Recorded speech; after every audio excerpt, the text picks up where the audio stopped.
Welcome, everyone. I'm Professor Evelyn Welch. I'm the Provost and Senior Vice President for Arts and Sciences at King's College London. And thank you so much for joining us this evening in our different rooms across London to talk about the economic impact of COVID-19 there. It's wonderful that you've been able to join us for this session, and it is our penultimate session. And I'd like to just start by thanking KCLA and particularly Barry Morgan for all he's done to set this up. This evening, we have two distinguished speakers who are really going to try to help us get to grips with the macroeconomics and the personal impacts of the disruption that we've all experienced and indeed are continuing to experience today. Yeah. I'm proud to say that King's College London has actually really been contributing across the board in this really difficult time. Yeah, we've been keeping our students safe, and now, of course, we've been devising all new forms of mechanisms to communicate both with our students, to tell people about our research and about the difference that we're making globally as we just navigate our way through something that, as a historian, I know was last really seeing in 1918 there. So with me today are two of our key economists there. We're going to hear first from Dr. Kuralbayeva there, who's a lecturer in economics in our Department of Political Economy in the Faculty of Social Sciences and Public Policy. Before coming to King's, she was a fellow at the LSE and the Grantham Institute and at the University of Oxford there. She's an expert in climate change economics and in environmental economics.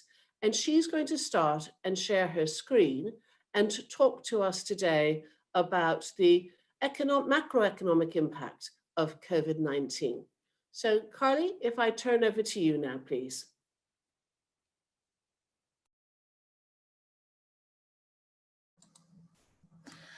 Thank you, Evelyn. Hello, everyone. Thanks for having me today. It's a great pleasure to be here. So, as Evelyn mentioned, the scope and the scale of economic fallout from the COVID-19 and COVID-related lockdowns have been unprecedented. Anything like that we have seen in the recent memory. So many of our colleagues across the college and more specifically from the Department of Political Economy had to respond to the changing environment and made important contributions to the rapidly growing body of research on COVID and its effect. So in today's presentation, I would like to share with you some of the key insights I have taken from that research. And first, I would like to start off with a discussion of two important backdrops which have been happening in the global economy pre-COVID-19. So why it is important? Well, because if we want to assess the effectiveness of the policies which have been introduced to deal with the economic consequences of the pandemic, we really need to have this background information to see how they interplay with already existing structural changes which have been happening in the global economy. And more specifically, I would like to emphasize two backdrops. The first one is the damaging financial backdrop, which has been characterized as the building of the global debt in the global economy. So as you can see from this chart, after the 2008-2009 financial crisis, the global debt has been on the upward trend. And by the end of 2019, the global debt hit a record level of 322% of global GDP. If we look at the breakdown of the global debt by sectors, then we see the following important developments. So the first one, it seems like the debt has been particularly accumulated in two sectors. The first one is non-financial corporate sector, and the second is the government. So why it is so relevant? Because, of course, in the post-COVID-19 period, we are going to experience decline in economic growth, decline in cash flows, and corporations experiencing these dynamics as well as disruptions from the supply chain will be in weaker position to refinance the debt. Debt accumulation on the government side, I guess, is not surprising as well, because we know that many governments have to respond to the 2008-2009 financial crisis by making interventions which resulted in the buildup of the global the debt in the government side. And again, this will have important implications for the abilities of the government to deal with the current financial economic crisis. So we would have expected that in the after 2008-2009 financial crisis, there will be the deleveraging happening on the household side and the financial sector. Unfortunately, you can see we haven't seen much of decline in the level of the debt in that sectors of the economy. Okay, so the second structural factor which I want to emphasize is related to the aging population. And I guess many of you already familiar with this dynamics happening in all major economies. So this chart shows you the median age in many like major economies.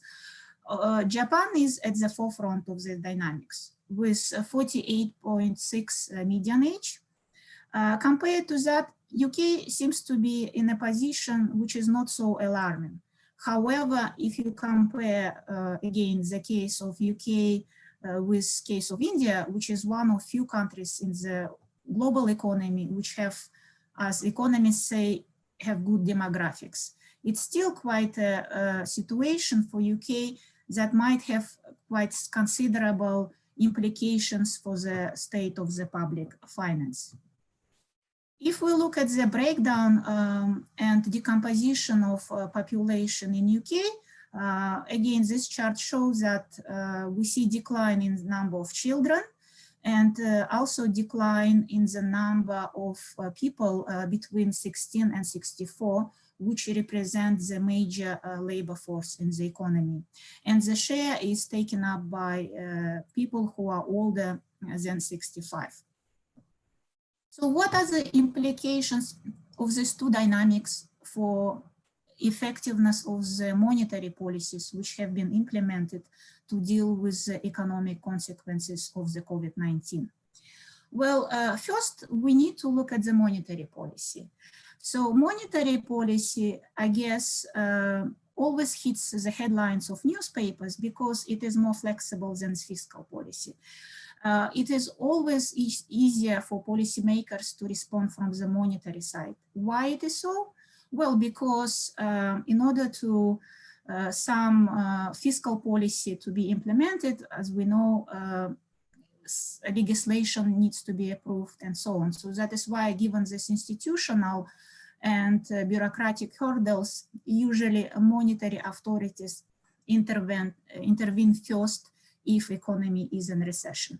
And the reaction to recession happening in the economy is through the reduction in nominal interest rates. So this chart shows the bank rate is the main policy instrument of the Bank of England. And as you can see, in response to the COVID-19 crisis, they reduced interest rate from almost 0.75 to 0.1 percentage points in March of this year. So why do they reduce interest rate? I guess the main premise behind this policy intervention is to revive aggregate demand. But in the economies like UK, which is mostly service-based economy, consumption represents around 70% of GDP. So the idea of reviving aggregate demand is usually means reviving consumption. So the idea behind reduction in nominal interest rate is that people start consuming more, they start borrowing, investing in the businesses and so on. However, economic research suggests that the size of the reduction in nominal interest rate matters. So such reduction in nominal interest rate is less effective at the lower rates. So what do I mean by that? if you look again, what happened in the post-2008-2009 financial crisis, the interest rate was 5.5% in the UK. But in 8th of January 2009, again, in response to this, to the Great Recession, Bank of England reduced nominal interest rate to 1.5%. In March 2009, it was reduced to level 0.5%. And as you have seen in the previous slide, the interest rate was already low to have sizable effect on the consumption. The second is, as economists argue, demographics matter. So again, you remember that one of the key structural factor happening in the global economy is aging population. And this is very important for the consumption and for the ability of policymakers to revive aggregate demand and consumption. Why? Because older people tend to consume less and save more, and as a result, even policymakers are trying to revive consumption. If, let's say, population or society is dominated by people who don't want to spend, then clearly there will be no effect on consumption. And finally, high levels of the debt also have important implications for consumption in the economy. Because if, let's say, people have higher levels of the debt, then perhaps they will be willing to repay the debt instead of consuming. And with the higher of the level of the debt, of course, the absorption capacity of the economy is much lower. So another important factor which COVID brought to this overall picture of our analysis of effectiveness of monetary policy is psychological and behavioral factor. So people might respond to this shock caused by COVID-19 by saving more, by changing the behavior only because they think that the best protection against the next wave of pandemic will be to save more because, yeah, they have seen how, let's say, the friends or maybe some family members have lost the jobs. So as precautionary motives, people tend to save and respond to this type of the news. And I will just give the example from Financial Times article published in May of this year, which provided some evidence that European consumers exactly stockpile saving, adding to economic drag in the sense if policymakers want to revive consumption, but people don't want to spend, then there will be no effect on the real economy. In the case of UK, the same outcome can be observed, as you can see from this chart. Household saving increased as a proportion of income. And I guess there are two factors which play a role here. On one hand, people who have stable jobs and have a relatively high level of income, maybe they didn't have much of opportunity to spend, right? Of course, there were restrictions on travels, on holidays, and so on. But within this group of households, presumably there are other households who saved exactly because of such precautionary motives. The effect of the economic fallout from COVID-19 is uneven across different sectors. So here I'm presenting the slide from the study implemented by McKinsey, which shows the distribution of the job riskiness at different industries in the economy. And again, it's not surprising that sectors such as accommodation, food services, so overall hospitality industry has been mostly affected by the lockdowns, and the proportion of the jobs at risk in that industry was almost 70%. So yeah, education, the proportion of jobs at risk was estimated at around 12%. So again, this will just suggest that people who are most vulnerable, they were most affected by the COVID-19. And I guess Damian will elaborate even more on this by looking at sort of at the labor market in more detail. And so there's another chart which shows that the number of employed people have declined. So it's important to note that almost 9 million people are still under the furlough scheme or any other form of job protection. So you can just anticipate that if these people who are currently under the furlough scheme will not be supported by government or by any other form of support programs from the government, then the number of unemployed people will increase dramatically in the country. So I guess I would like just to discuss some of the challenges which I think lay ahead from the macro perspective. Well, first of all, you have seen quite debate among macroeconomists whether inflation or deflation will prevail in the months or years to come. So why that debate is critical? Well, whether inflation or deflation will dictate what kind of changes will be happening in the economy. And it seems to me that deflation is more damaging and also more challenging for central bankers, because we have already seen the factors which can contribute to the deflationary trends in the economy, such as technology, demographics, as I already discussed. All the societies spend less, and if they spend less, there is a trend for prices to decline. So why we should worry about deflation? Well, deflation is problematic because deflation in combination with high levels of the debt can lead to the dynamics which are called debt deflationary spiral.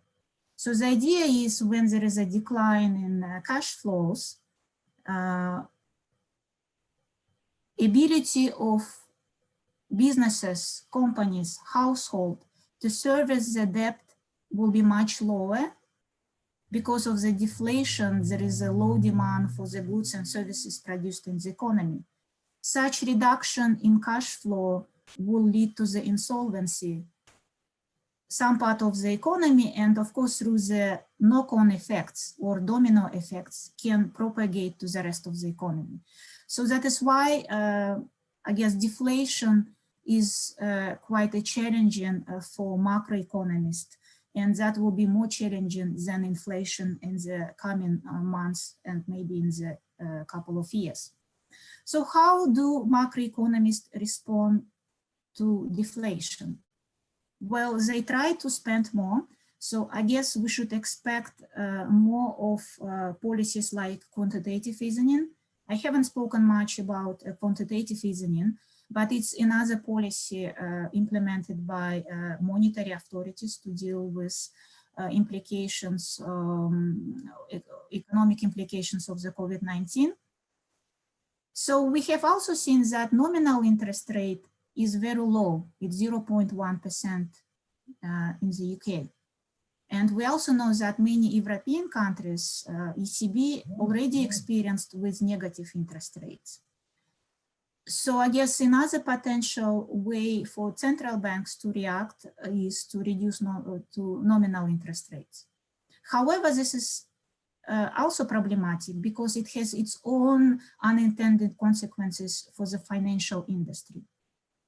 So if they are going to print more money, and we should expect that government will also intervene and provide more stimulus and support to most vulnerable in the economy, then even there wouldn't be much issue about the ability of the sovereign to service its debt because the nominal interest rate is very low. Overall, we should expect this contribute to the debasing of the currencies. So it seems like the way how central banks communicated in the recent weeks is the new policy instrument might come along. So first of all, we need to understand that COVID accelerated transition to more technologies, to use new technologies, replacement of labor with important implications for the labor markets. So we are going to see more, I guess, development of digital economy. And along with this dynamics, we have seen that central banks are already discussing very actively introduction of CBDs, which is central banks' digital currencies. So the expectation that once central banks can introduce digital currency, it will also set a new agenda for the way how monetary and fiscal policies are introduced. Because one of the lessons, I guess, what policymakers have learned is inefficiency of the financial sector in providing help to those who most need it. Again, this is only because there is intermediary between real economy and, let's say, central banks, the whole financial industry in between. So by introducing digital currencies, central banks will be able to bypass this intermediary or middleman and in that way provide stimulus directly to small businesses, companies, and corporations. So we should see a change in the way how monetary and fiscal policy operate in the months and the years to come. So yes, I'm happy to finish here, complete here. Thank you very much, Dr. Kuralbayeva there. And I think you've shown us brilliantly, if you unshare your screen now, how that combination of existing structures around debt and age, plus a very understandable desire to save in a time of trouble, has caused all matter of challenges there.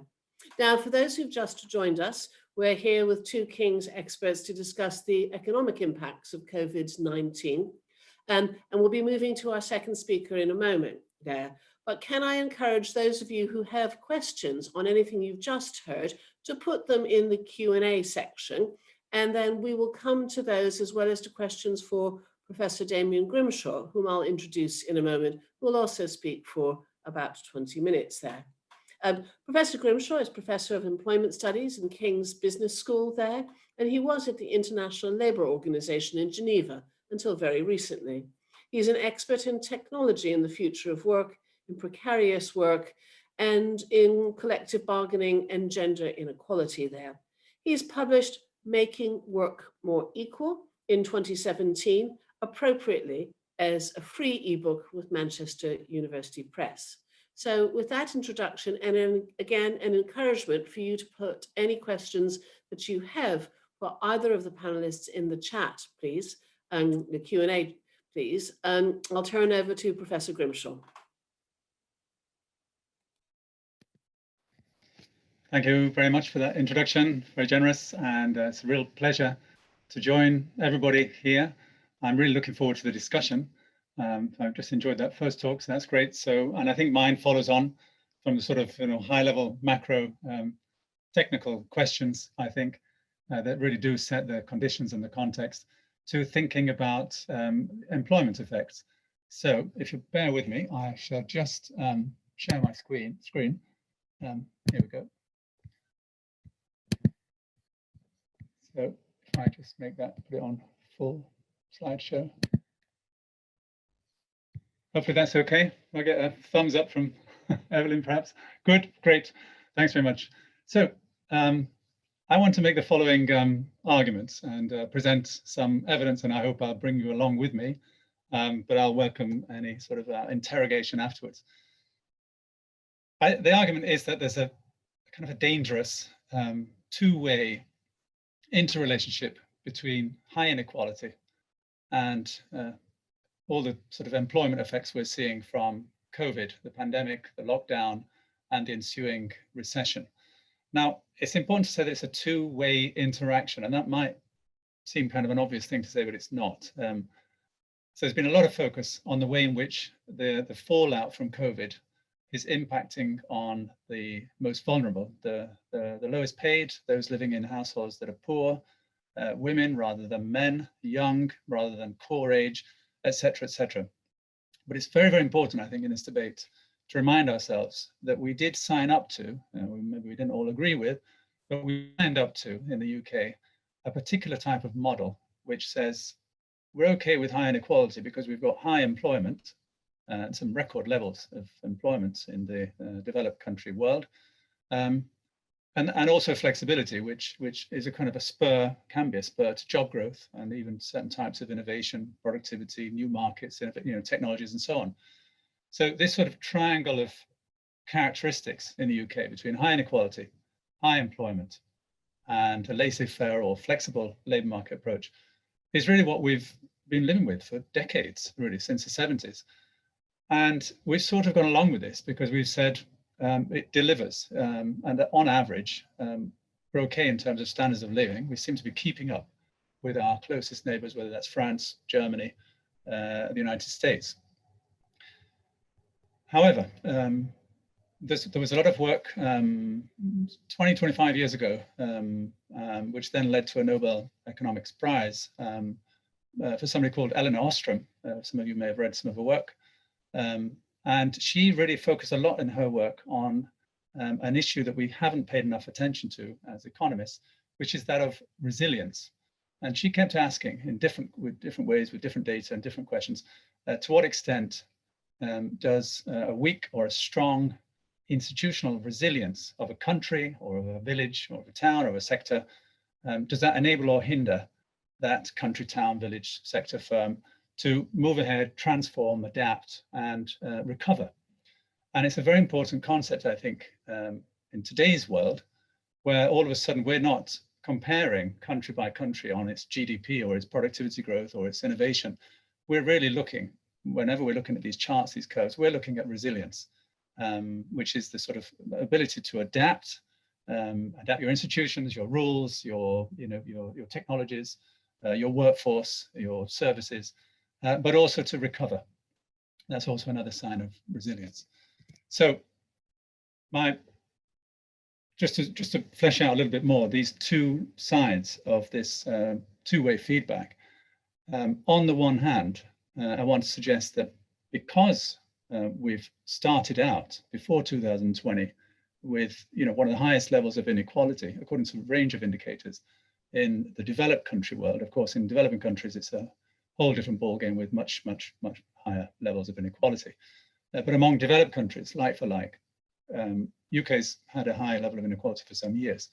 And that diminished the UK's resilience from the get-go. So we started out with a bad, if you like, a weak institutional starting point.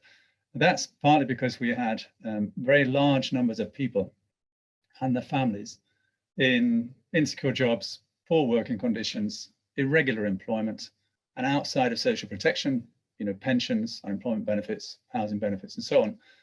And that exposed too many workers and families to a risk of collapse, whether it's collapse of incomes, health, and so on, if they were subject to an external shock. So we have far too many people with zero savings, far too many people outside of social protection, whether that's your gig economy workers or women in short part-time jobs who don't make the maximum thresholds for social protection. And of course, many with irregular income, whether that's self-employed income, business income, or income from work. We also know from more recent work that the diversity of sectors and businesses in the UK isn't, or wasn't, and perhaps isn't still, what it ought to be. So the more diverse the economy in terms of sectors, the better for a sense of resilience, because you've got diversity of high-tech, low-tech services, manufacturing. You're not dependent on one sector, which may be more subject to collapse, and therefore leads to more negative multiplier effects across the economy. So we know now that countries with more diverse sectors are likely to be able to support more transformative innovation. And everything that I'm saying here really can also be applied to lots of arguments about the green economy, how resilient is the UK to go through the whole range of transformations to get into a green economy. So at the macro and micro level, economists are increasingly interested in these inequality feedbacks. So overall, as I said, Eleanor Ostrom would call this a sort of a low resilience model, and it's a problem. So you may do well on GDP growth in the future, or you may do well on productivity growth. But if you've got a low resilience, it means whenever these external shocks come around, you're not in an ability to adapt and recover. And I think this is what we're seeing. On the other hand of this two-way feedback, what we're seeing and reading about every day in the papers, and so I shouldn't say newspaper, I'm reading the newspaper still, everybody else still getting the papers delivered, but we're seeing that the economic consequences of COVID are amplifying pre-existing inequalities. So it's the low paid are being hit, it's the people in poor households are being hit, and so on, and I'll show you some of that evidence in a moment. There are also, of course, new lines of division, and this is something we know very well. I'm able to give this little talk online, but there are many, many occupations in many, many sectors who, of course, don't have the capacity to transform their job into an online remote work, teleworking, home working job. And that's true in Britain, and it's something we share with every single country in the world for all the data I've seen. Teleworking or remote working benefits those who are higher paid, higher educated, and in formal jobs. That's just the new division, if you like, across the world in labor markets. So in pieces of research, I'm trying to cobble together for a report for my ex-employer, the International Labour Organization, where I was Director of Research until this year. I'm working on these different dimensions with other colleagues, and we're trying to see the extent to which, for example, well, it's all around these sort of two-way feedbacks. So what's your starting position as a country in terms of inequalities, and how are the effects of COVID, both the pandemic, the health effects, and then the lockdown, of course, and then the ensuing recession, how are those generating, reinforcing, exacerbating inequalities, and indeed creating new ones? So that's the overall question. So in care work, I'll give you details on the remote work and work in poor, but if I just say quickly, on care work, we're seeing an occupation, feminized occupation, also quite a high share of migrant workers in this occupation, who have been for many, many years undervalued, underpaid, and often outside of the basic sort of social protection because of short hours of work often, or irregular earnings often. And now we're seeing through COVID that that's one of the occupations most at risk of contracting COVID, which again is an uneven impact of COVID.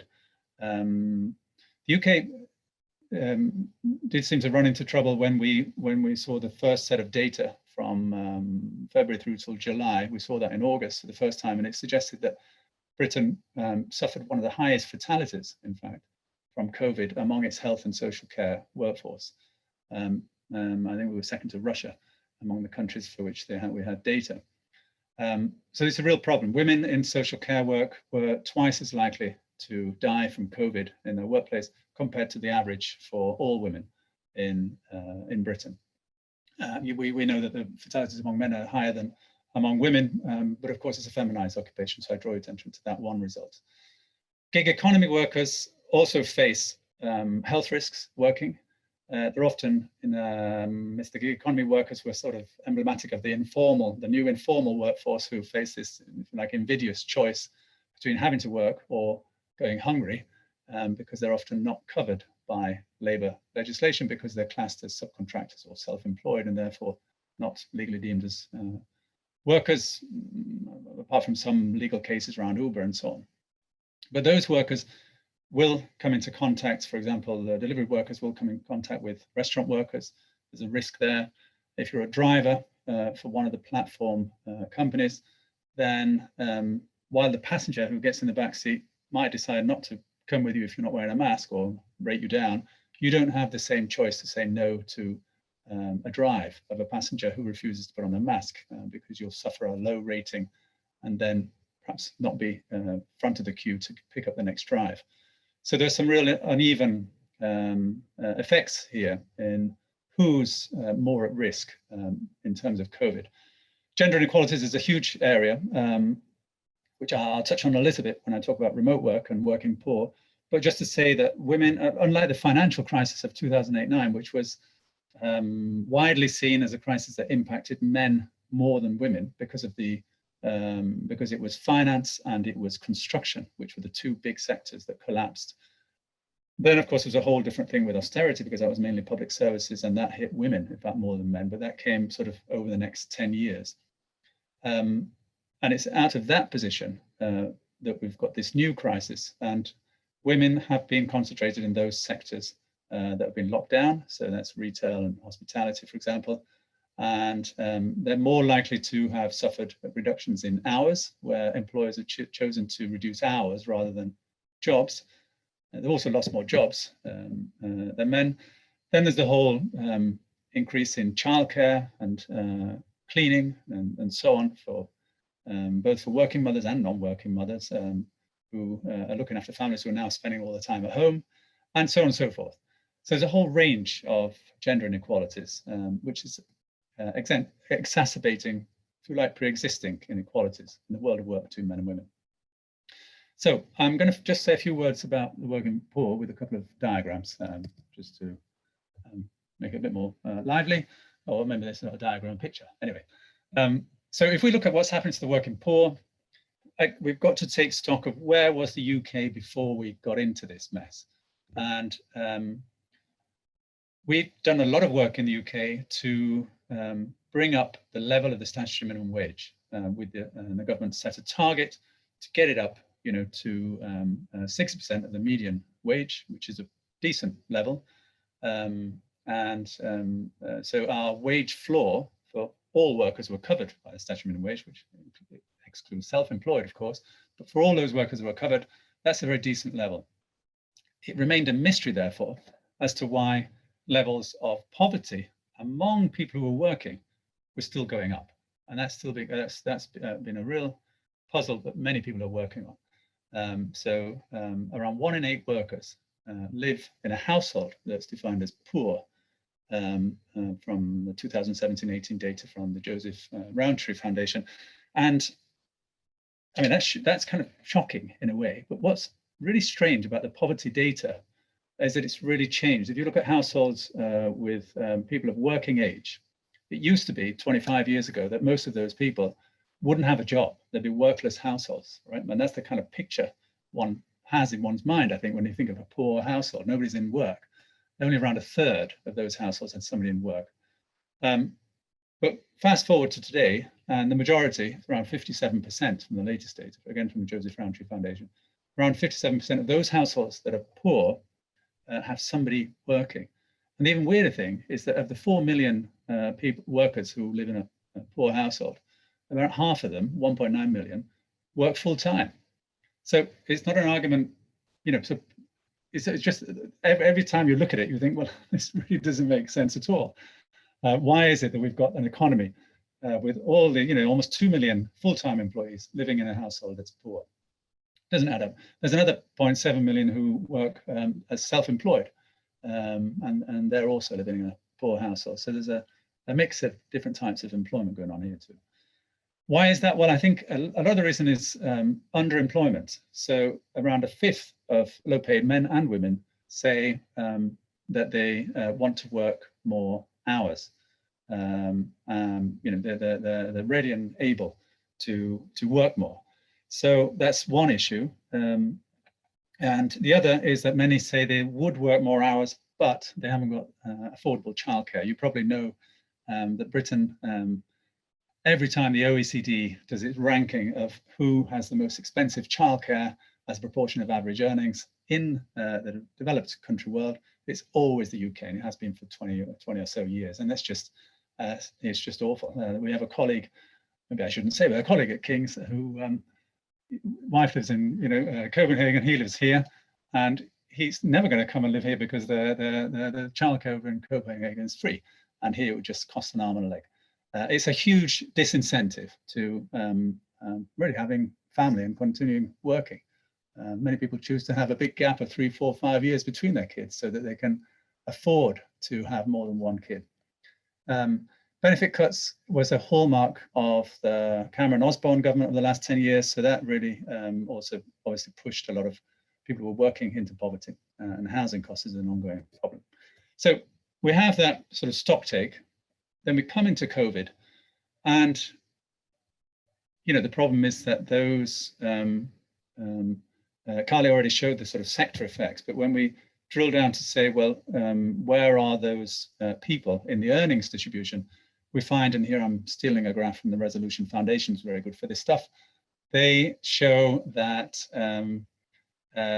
if you were in the lowest paid, these are just separated by quintiles, 20% sort of bins, if you like, of the distribution.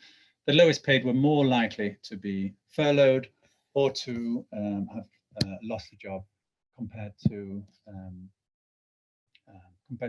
other higher earning people in the distribution. So that's a really unfortunate outcome. Of course, nobody wanted to have these effects, but if you're going to have the effects, you'd want them to be at least sort of progressively distributed, if not equally distributed across the low paid, middle paid, and high paid. But it's a sort of double whammy.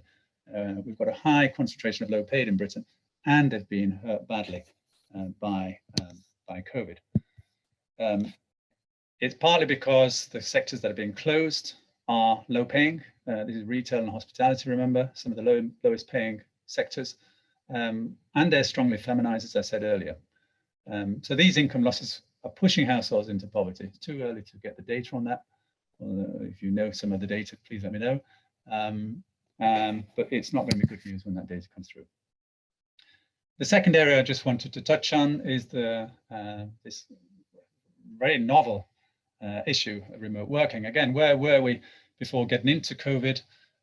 Well, it was all good news on teleworking, wasn't it? Everybody was pushing their employer to have more teleworking because it was a real signal of work-life balance. You could, share the household tasks, the caring responsibilities. You could be flexible also because you might say, well, I'll log on, within the 24-hour session of the day, and I'm putting my 8 hours, and it was less of an issue. And of course, there was lots of new software that could, you could organize your work organization, your operations, your procedures, and so on through various software tools. And all this was great, and it was backed up by government and digital infrastructure investment, so people had better connections, and that seemed to be fairly equitable. Some issues of rural versus urban, but for a small country like Britain, fairly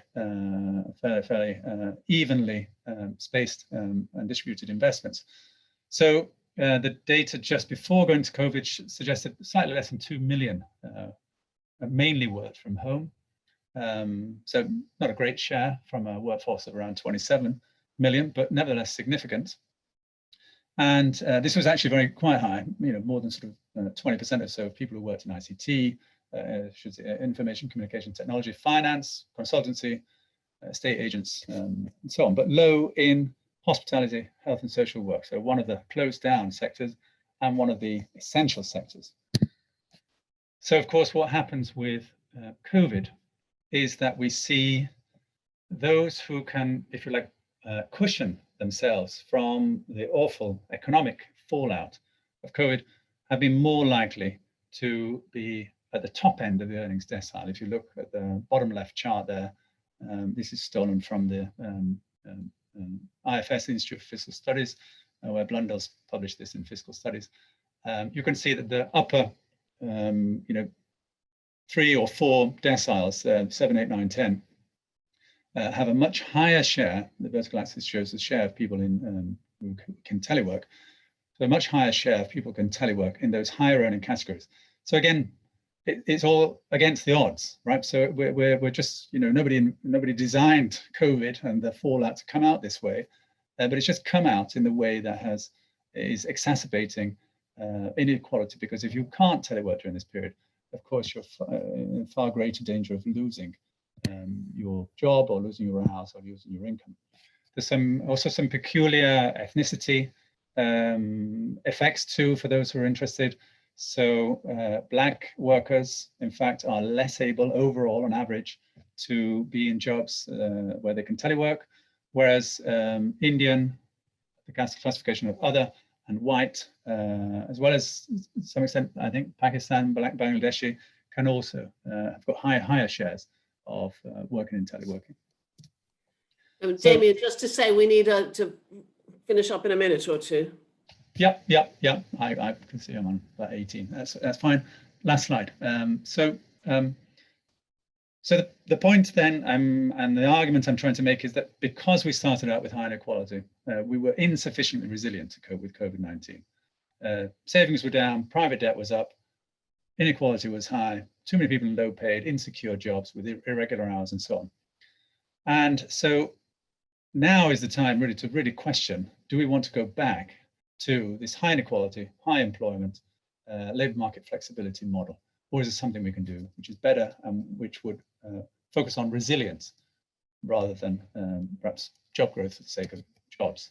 So I cross that diagram out and say we need a new roadmap, and this for discussion. But the kind of policies for greater equality would include, I think, a strong fiscal and monetary policy to support full employment. Of course, that's always number one from a labor market expert point of view. Do something about executive pay, share buybacks. I'd be interested in your opinions on that. There's a lot of movement on that in has been in the American election. See what happens there.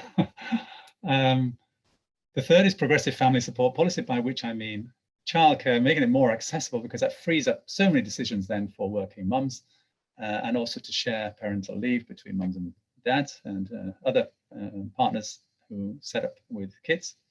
Inclusive social protection, so including the whole range of particularly low-income, self-employed and subcontractors in the gig economy, including them all in rights to pension, unemployment benefits, and sick pay. It might be, anyways, one of the lowest in the OECD, our sick pay, but at least it's better to be covered than not to be covered. And of course, extended worker rights, which was something, of course, we pressed very hard on when I was at the International Labour Organization. Good. Thank you very much. I look forward to the discussion. Damian, thank you very much there. And we've had some really interesting questions come in. We've got about 5 of them. And I might paraphrase James Heafy's question in asking Karly to perhaps think about answering what economic policies would make a difference here. To go back to Damian's final point about, if you like to use a political phrase, building back better there. So if we're going to cross out our macroeconomic policies of today in order to create a central banking policy for the future, what would you recommend? Well, I feel actually this is a direction where monetary and fiscal policy is moving, as on the last final slide, Damian emphasized the way to provide support to most vulnerable, I guess, as I have already mentioned in my presentation, one of the drawbacks of the current fiscal and monetary policy was inability to provide timely support to most vulnerable parts of the society because of such inefficiency and some bureaucratic hurdles, I guess, right? So I see the new developments related to central banks' digital currencies, as I mentioned, in the way to bypass and to address some of these problems related to inefficiency which exist in the financial sector, because as I said, let's say central banks, they cannot directly provide support to the real economy. They always operate through the banking sector. But banking sector might be subject to its own sort of challenges in the current environment, right? For instance, the concept which is familiar in macroeconomics is called credit crunch. So even they get some support from the government, they might not be willing to lend to small and medium-sized enterprises because they don't find it is profitable. So let me maybe explain very quickly how this digital currency is supposed to work. It means each of us will have a direct deposit with the central bank. So of course, there are some costs associated with this because then central bank will know all our transactions, what we do with our money. But it's also, as I said, sort of quicker way to provide support. It also can help to central banks to differentiate across different sectors of the economy in terms of what households and small businesses need in terms of the interest rates that they face. Maybe bigger corporations, as Damian mentioned, maybe they need to pay more. As a result, government and central banks will be in position to charge negative interest rate on those deposits. So, you know, because the logic is pretty much similar to what we have seen in Europe. As I mentioned before, European Central Bank already experimented with negative interest rates, but they didn't apply negative interest rate across the board, right? So retail deposits in commercial banks have been protected from negative interest rate, but commercial banks paid negative interest rate on the reserves that they hold at the ECB. So the same logic, if they are going to apply a differential approach to the policies that they're going to implement by providing stimulus and nudges to, let's say, smaller and medium-term enterprises, but at the same time penalizing the bigger corporations. Thank you. And in some ways, you've answered Diana Garnham's question, which is, as she gets older, should she start spending to save the economy? Go on, Diana, go on and save the economy there. Because although her interest rates are protected as a domestic consumer, not by very much there, because there's limited gain from saving. But Damian, that really comes back to what's the responsibility of those who are well off towards the less well off? And what's the role of taxation? And perhaps in answering that, you could answer James Heafy's question on how you define poverty. Yeah, and I saw his question also from James about how you protect viable jobs and stimulate job growth elsewhere, which I think it all comes together. I mean, subsidies today, you know, do mean taxes tomorrow. That's going to be, it's inevitable, but it's important to get the money out now from government and support the creative industry, which we were all lauding the creative industry, right? Until 2020 hit, you know, that was the secret of success for the British economy. It's cultural capital. We were all talking about cultural capital, and now are we really just going to let that go? So there's got to be a huge investment there, I think, and maybe it means, you know, taxes tomorrow, right? And of course, the way they're done does matter. If it's just on VAT, we know that's hugely regressive because the poor spend most of their earnings, as we all know. So if you're paying 20% consumption and your consumption is a larger proportion of your overall income, that's a big tax tax rise. So progressive income tax, but there's a big argument also if you read about digitalization and the incentives that employers now face to substitute jobs and people with capital in the form of digital technologies, you know, automation, robots, and others, digital platforms, and so on. There's an argument to say that we're overtaxing labor compared to technology. So what do we do there? I'm not an expert on taxing digital inputs to production, but something needs to happen there because we need to make sure, with respect to the question about which sectors of job growth do you stimulate, we need to make sure that Britain is at the forefront in the green economy, which means green technologies and green business, and digital economy, digital technology and digital business.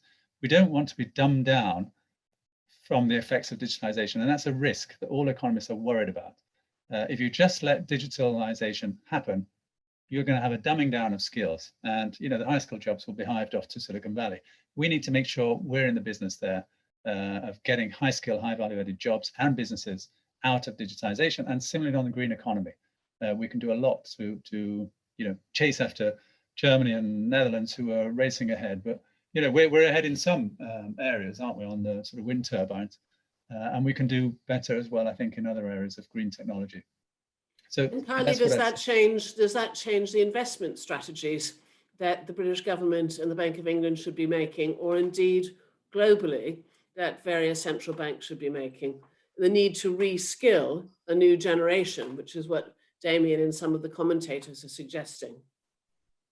Yeah, no, absolutely. I mean, I guess it's sort of now the question of when rather than if. I mean, as already mentioned, COVID will accelerate transition to a digital economy and cashless society if we want to talk about, I guess, monetary policy. So as already mentioned, one of the ways I can see is to provide those stimulus and nudges through digital currency by central banks. So they can directly influence, let's say, corporations and depending, and encourage them to make investment into the green economy. So depending on that, they can charge a positive or negative interest rate or provide loans or not. I guess there is more direct relationship between real economy and monetary authorities, which digital currency will allow. And going back to the Damian's point about that we need to impose taxes on robots, I guess no, it is a valid point because it's how should we consider robots as another form of the capital, right? So then it's the debate of should we tax labor versus capital, and should we treat this technology as another form of capital, and what will be the gains? I guess this is another quite fascinating and emerging research that we need to make to contribution, and clearly this is another area where governments can generate substantial revenues to finance the expenditure. Thank you. Now, we've had some great questions come in, but we've only got about 2 minutes, and I'm not sure we want to take on the question of is Brexit impacting the response to COVID there, and indeed the questions of revaluing the roles that will be replaced by digitalization, those requiring empathy and human kindness. And Barry Morgan has asked a question about the role of universal basic income there. Now, I'm going to give you 1 minute each to try to give us that sense of, as we come to build back better, a post-COVID economy, if you could choose one thing which would smooth out not just the current challenges, not just those that have exacerbated the past challenges, but create a genuinely better world for the young people whom we educate every day at King's College London, who go on to be our alumni. Damian, what would that be? I think of my list of policies, I would choose family support policy. I think it's so important. So we need to prevent what happens to many, many people, graduates, non-graduates, across the board. People start out, do really well in their careers, hit their late 20s, early 30s, and then just struggle for 10 years. And it's enough of a struggle if you're making a bit of money out of your work, and if you're not making any money, it's just impossible. And many people slip into poverty at that stage. So if we can sort that out, and that's what the Scandinavian countries and France as well do so well, they look after people who are forming families. And I think we've just lost it on that. So sort that out, and all the other wonderful things about digitization, green economy, of course, but I would just go back to basics on family support policy, good childcare leave that's affordable, accessible, shared parental leave. Thanks. Thank you. Karly. Can I just contribute? Can I just not discuss maybe policies, but overall observations that I would like to share with, especially with the younger population, and I guess with our students that we teach and we interact on a daily basis. So the way how I try to, I guess, to structure my presentation today, I wanted to really highlight this sort of bigger changes, bigger picture in terms of changes which are happening, which will have, I guess, importance for different generations. It will be very big and structural changes, and unfortunately, whether we like it or not, this is the way how the global economy is moving. So if we are not in the position to really sort of prevent those changes to happen in the global economy, then I guess we really have to embrace those challenges. In a way, we need to invest into our knowledge, in our skills, trying to identify those trends which are coming to the global economy. Unfortunately, the economic fallout from the COVID-19 will result in quite challenging months and years ahead. But such recessions will also present opportunities. But in order to be in a better position to grab those opportunities, I think we really need to understand what's happening and how we should prepare ourselves better for this type of developments which will happen in the global economy.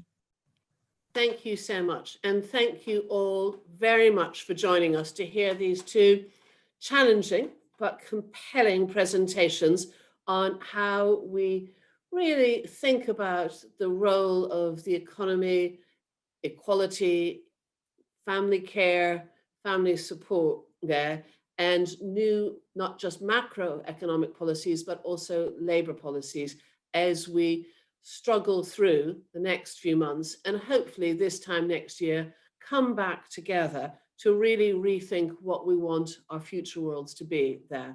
Now, next week, as Sharmila Sousa puts in the Q&A there, Professor Vinicius Kavala and Professor Funmi Olanisakin will be here to join you to discuss these issues of COVID-19 and the developing world there. I know that Funmi and Vinicius very much look forward to engaging with you at that point. But can I finish by, again, thanking our speakers and thanking Barry Morgan and everything that you do to really create the King's alumni community. Thank you all very much for joining us, and see many of you next week.